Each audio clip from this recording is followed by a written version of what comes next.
अस्सलाम वालेकुम। Doctor Danish real focus के साथ हाजिर है।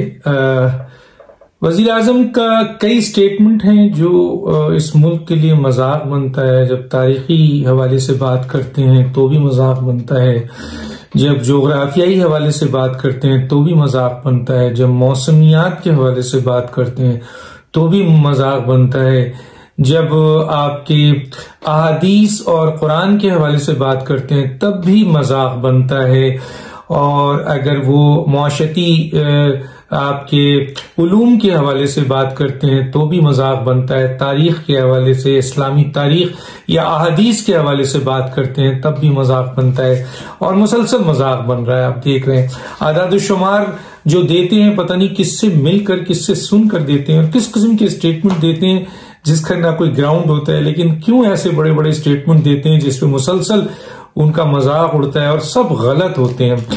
तो अभी हालिया जो है वो कई बयानात आपने देखे होंगे, खासतौर पे नबी करीम सल्लल्लाहु अलैहि वसल्लम और मदीने की रियासत और 5 साल मदीने में, मतलब ऐसी बात है जिसके ऊपर बड़ा दुख होता है। इसी तरह मदीने की रियासत, इसी तरह और भी बातें। अभी कल ही उन्होंने एक स्टेटमेंट दिया कि पाकिस्तान की आबादी 22 करोड़ है। मसलन एक इस्लामी जमहूरियत पाकिस्तान का वजीर आजम पब्लिक एड्रेस कर रहा है, पूरी दुनिया सुन रही है, और पंजाब की आबादी वो 22 करोड़ बता रहे हैं। बताइए, और उनको शर्मिंदगी भी नहीं है। क्यों? क्योंकि एक सवाल लोग पूछते हैं कि इतने बड़े बड़े ब्लंडर्स जो वो तकरीर में मानते हैं और उसके बाद वो दुरुस्त नहीं होता, आखिर क्या वजूहत है? ऐसी क्या वजूहत है? ये सवाल मैं छोड़ देता हूं आप लोगों के लिए, क्योंकि मैं अगर कोई बात करूंगा तो लोगों को बड़ी तकलीफ होगी, लेकिन मैं ये आवाम के लिए छोड़ देता हूं, खुद पीटीआई वालों के लिए छोड़ देता हूं कि इसका जवाब बताएं कि आज तक पाकिस्तान की तारीख में कोई वजीर आजम छोड़ें, कोई वजीर आला छोड़ें, कोई गवर्नर छोड़ें, कोई आपके इदारे का सरबराह छोड़े, कोई छोटे से इदारे का सरबराह छोड़े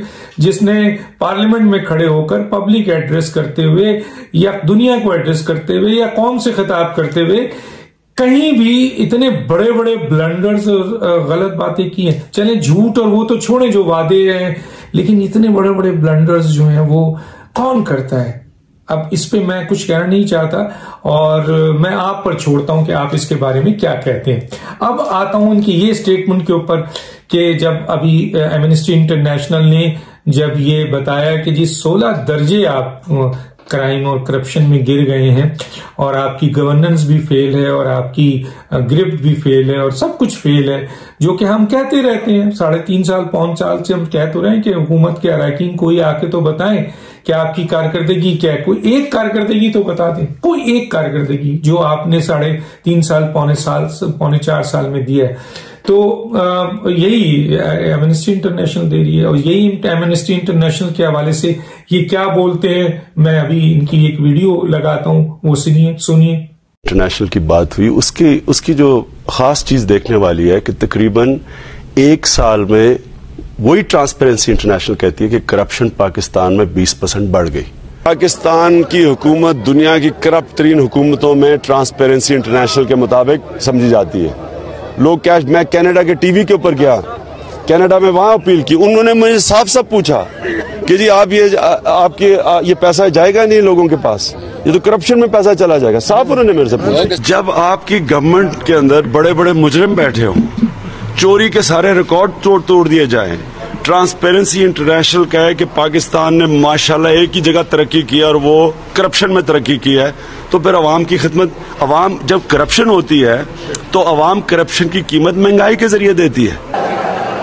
एक इंटरनेशनल इदारा है जो दुनिया में हर मुल्क में देखता है कितनी करप्शन है, उसका नाम है ट्रांसपेरेंसी इंटरनेशनल। उसके मुताबिक पिछले 4 साल में पाकिस्तान में जो करप्शन और टैक्स की चोरी हुई वो है 8,500 अरब रुपया। ये आपका कैसा चोरी हो रहा है? इसकी कीमत आप अदा करते हैं महंगाई के जरिए। वीडियो सुनी, इसमें एमनेस्टी इंटरनेशनल को कोट कर रहे हैं और जो साबिका हुकूमत थी उसकी करप्शन को उसी से रिलेट करके आज जब एमनेस्टी इंटरनेशनल ने इनकी मुसलसल जो 3-3.5 साल की इनकी जो है वो करप्शन में जो है वो इजाफा हुआ है और तनज़्ज़ुली इनकी रेटिंग में गिरी है, अब 140 पे पहुंच गए हैं, तो इसको वो मानने को तैयार नहीं है। कहते हैं कि जी ये तो फला के लोग हैं, ये तो फला के लोग हैं। तो अगर फला के लोग थे तो ये पहले की साबिका हुकूमत को क्यों उस वक्त देते थे जिसको आप कोट करते थे। बहरहाल ये बात भी सामने आ गई है कि 8 इंटरनेशनल इदारों ने, जो बैन अवी इदारे हैं, यूरोपियन इदारे हैं, उनकी इंटेलिजेंस वर्क का हिस्सा है, उन्होंने ये काम किया है और वो मुख्तलिफ मुल्कों की चीजों को जमा करते हैं और उसके ऊपर वो एक रिपोर्ट बनाते हैं और वो रिपोर्ट का हिस्सा है। इसमें पाकिस्तान की एमनेस्टी इंटरनेशनल या वो गिलानी साहब का कोई हिस्सा नहीं है, जो साबित अब वो भी सामने आ गया कि जनाब ये तो इंटरनेशनली 8 बड़ी इदारे हैं जो कि इंटेलिजेंस अपनी होमवर्क के जरिए अपनी ये रिपोर्ट और डेटा कलेक्ट करते हैं, जिसके जरिए पाकिस्तान मुसलसल का जो है वो करप्शन में इजाफा हो रहा है। और ये बात इमरान खान या उनके वजीरों को जाहिर है नाराज आएगी, ना कबूल करेंगे, वो इतना हौसला तो है नहीं जो।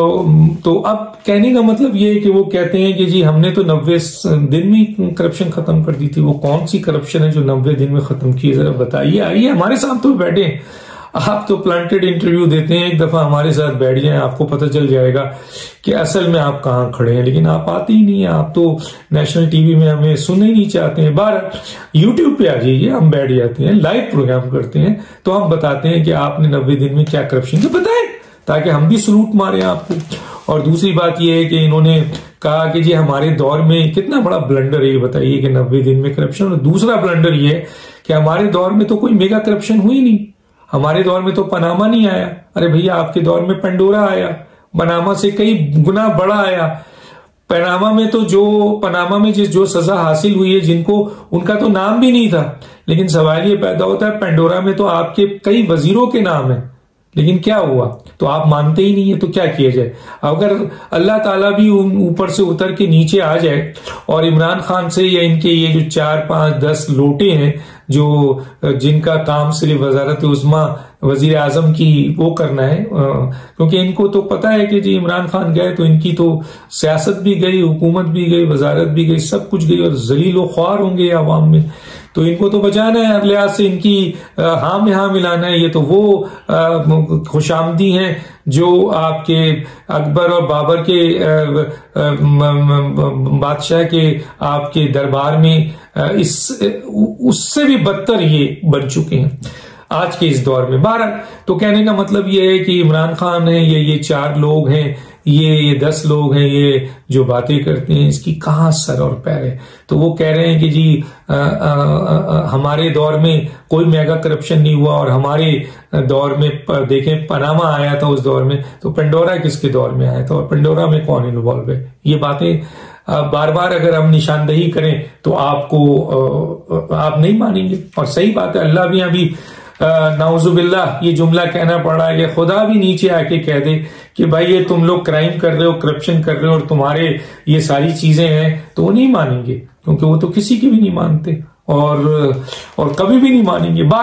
हमारा काम है इनको एक्सपोज करना। आज बताते हैं इमरान खान साहब, आपके दौर में आपने नवाज शरीफ साहब के दौर में जो इल्जाम लगाया कि आपके वो जो दे 200 अरब, तो चले 200 अरब छोड़े, आपने किसी जगह पे 800 अरब भी कहा है नवाज शरीफ के लिए, किसी जगह पे जरदारी के लिए आपने 750 अरब भी कहा है, 900 अरब भी कहा है। तो ये हम ले लेते हैं फिगर, हालांकि 1 रुपए का क्राइम साबित नहीं कर सके और 4.25 साल बाद आप अपने एहतसाब के सबसे बड़े हीरो को, जिसको आपने टास्क दिया था, उसकी नाकामी का खुद आप उसको एक्सेप्ट कर रहे हैं और उसको निकाल दिया आपने। तो इससे बड़ी मसलन जिल्लत और रसवाई क्या होगी कि इसके बावजूद भी आप बोलते हैं, ढीठ बने हुए हैं, हालांकि आप खुद अपने एहतसाब के इदारे के चीफ को निकाल रहे हैं और जिसको सारी मराते दी, बेशुमार पैसा पाकिस्तान के टैक्स का दिया आवाम के, और वो शख्स किसी शख्स पर न इल्जाम साबित करा सका, न 1 रुपया ला सका। तो कहने का मतलब ये है आपकी पोजीशन और ये है आपकी एलिगेशन। तो आप कहते हैं कि जी मेरे दौर में जो है वो ये सब चीजें नहीं हुई हैं। आइए मैं चंद चीजें आपके साथ शेयर कर लेता हूं और बताता हूं कि 200 अरब आप कहते हैं वो कहते थे, और एक आप 800-900 अरब कहते थे PMLN और पीपल्स पार्टी के लिए, तो आप पर तो 3200 अरब का एलिगेशन है, और उनमें से चंद एलिगेशन मैं आपके सामने रख रहा हूं, और आप चाहें तो इस सिलसिले में बैठे, हम आपको बताते हैं कि ये इल्जामात क्या नवाज शरीफ साहब के दौर के हैं या ये इल्जामात जो हैं वो क्या जरदारी साहब के दौर के हैं। तो जरा मुआवजा हो जाए ना, आप इमरान खान बैठे हुए होंगे, बड़े इंटेलेक्चुअल्स हैं, बहुत बड़े हैं, और हम तालिब इल्म हैं, तो हम बैठेंगे, हम मईशत पे भी बात करते हैं, हम कानून पे भी बात करते हैं, हम गवर्नेंस पे भी बात करेंगे, हम आपसे करप्शन पे भी बात करेंगे, हम एमनेस्टी की भी बात करेंगे, सबसे बात करेंगे। तो आइए जरा इस पे बात कर लेते हैं। आप आएंगे नहीं हमें पता है, तो हम पहले आप तक ये पहुंचा देते हैं। आइए थोड़ी सी डिटेल हमने आपको सुनानी है, सुन लीजिए कि आपके दौर में कितनी बड़ी बड़ी मेगा करप्शन है। 3200 अरब बनता है, इससे भी ज्यादा बनता है, लेकिन इसका जवाबदेह होना होगा।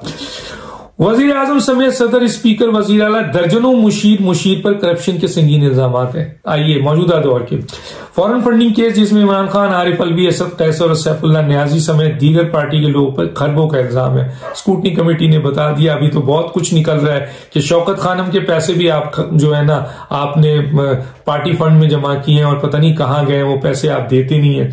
मुख्तसर टाइम मेरे पास नहीं है, मैं आपको सिर्फ बता रहा हूं कौन कौन से केसेस है जो कहते हैं कि मेरे दौर में कोई बड़ा केस है। जितना बड़ा अगर बेनजीर के दौर में है, जरदारी साहब के दौर में, नवाज शरीफ के दौर में, तो बताइए हमें भी।